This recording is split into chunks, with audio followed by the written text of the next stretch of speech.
ಕೋಲ್ಕತ್ತಾದ ಸರ್ಕಾರಿ ವೈದ್ಯಕೀಯ ಕಾಲೇಜು ಆಸ್ಪತ್ರೆಯಲ್ಲಿ ಟ್ರೈನಿ ವೈದ್ಯ ಮೇಲೆ ನಡೆದ ಅತ್ಯಾಚಾರ ಮತ್ತು ಹತ್ಯೆ ಘಟನೆಯಿಂದ ಇಡೀ ದೇಶವೇ ಬೆಚ್ಚಿಬಿದ್ದಿದೆ. ಅತ್ಯಾಚಾರ ಮತ್ತು ಕೊಲೆಯಾದ 31 ವರ್ಷದ ವೈದ್ಯ ದೇಹದಲ್ಲಿ ಗಮನಾರ್ಹ ಪ್ರಮಾಣದ ವೀರ್ಯವಿತ್ತು. ಇದು ಸಾಮೂಹಿಕ ಅತ್ಯಾಚಾರವನ್ನು ಸೂಚಿಸುತ್ತದೆ. ಅಷ್ಟಕ್ಕೂ ಅಲ್ಲಿ ಏನಾಯಿತು ಬನ್ನಿ ತಿಳಿದುಕೊಳ್ಳೋಣ.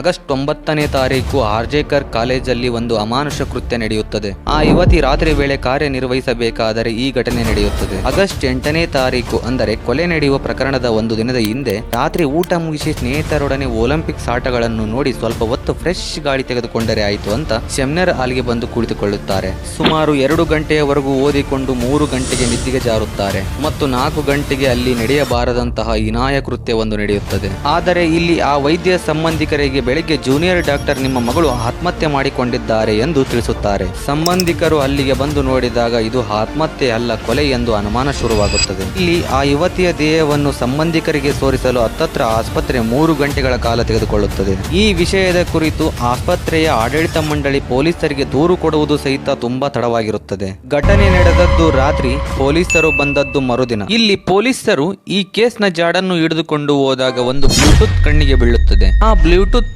ಸಂಜಯ್ ರಾಯ್ ಎಂಬುವವನಿಗೆ ನೇರವಾಗಿ ಕನೆಕ್ಟ್ ಆಗುತ್ತದೆ. ಇದರಿಂದ ಸಂಜಯ್ ರಾಯ್ ಎಂಬ ವ್ಯಕ್ತಿಯನ್ನು ಇಲ್ಲಿ ಬಂಧಿಸಲಾಗುತ್ತದೆ ಮತ್ತು ಈ ಸಂಜಯ್ ರಾಯ್ ನೇರವಾಗಿ ಒಪ್ಪಿಕೊಳ್ಳುತ್ತಾನೆ, ನಾನೇ ಮಾಡಿರುವುದು, ನನ್ನನ್ನು ಬೇಕಾದರೆ ಗಲ್ಲಿಗೆ ಏರಿಸಿ ಎಂದು ಹೇಳುತ್ತಾನೆ. ಈ ಘಟನೆ ಆದ ನಂತರ ಜೂನಿಯರ್ ವೈದ್ಯರು ಮತ್ತು ವೈದ್ಯರು ಪ್ರತಿಭಟನೆಗೆ ಇಳಿಯುತ್ತಾರೆ. ಈ ತನಿಖೆಯನ್ನು ಸಿಬಿಐಗೆ ವಹಿಸಬೇಕೆಂದು ಆಗ್ರಹಿಸುತ್ತಾರೆ. ಇದನ್ನು ಪಶ್ಚಿಮ ಬಂಗಾಳದ ಸರ್ಕಾರ ಒಪ್ಪಲು ಸಿದ್ಧವಿರಲಿಲ್ಲ ಎಂದೆನಿಸುತ್ತದೆ. ಇದನ್ನು ಕೋಲ್ಕತ್ತಾ ಕೋರ್ಟ್ ಪೊಲೀಸ್ ತನಿಖೆಯಲ್ಲಿ ಏನೋ ಅನುಮಾನ ಇದೆ ಎಂದು ತನಿಖೆಯನ್ನು ಸಿಬಿಐಗೆ ವಹಿಸಿತು. ಆದರೆ ಇದಕ್ಕೆ ಪಶ್ಚಿಮ ಬಂಗಾಳದ ಮುಖ್ಯಮಂತ್ರಿಯಾದ ಮಮತಾ ಬ್ಯಾನರ್ಜಿ ಅವರು ಒಪ್ಪಲು ಸಿದ್ಧವಿರಲಿಲ್ಲ. ಇದರಿಂದ ಜಾಸ್ತಿ ಅನುಮಾನಗಳು ಶುರುವಾದವು.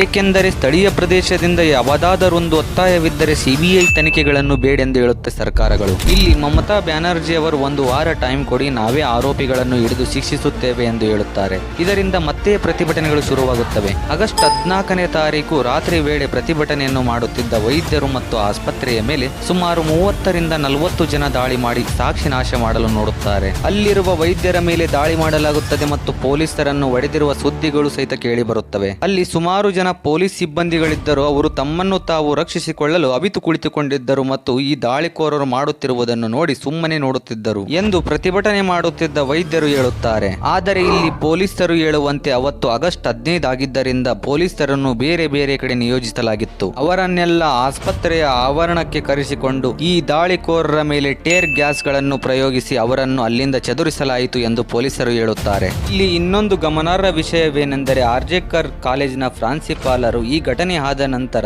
ರಾಜೀನಾಮೆಯನ್ನು ನೀಡುತ್ತಾರೆ. ಅವರು ರಾಜೀನಾಮೆ ನೀಡಿದ ನಂತರವೂ ಅವರನ್ನು ಮತ್ತೊಂದು ಕಾಲೇಜಿಗೆ ನೇಮಕ ಮಾಡಲಾಗುತ್ತದೆ.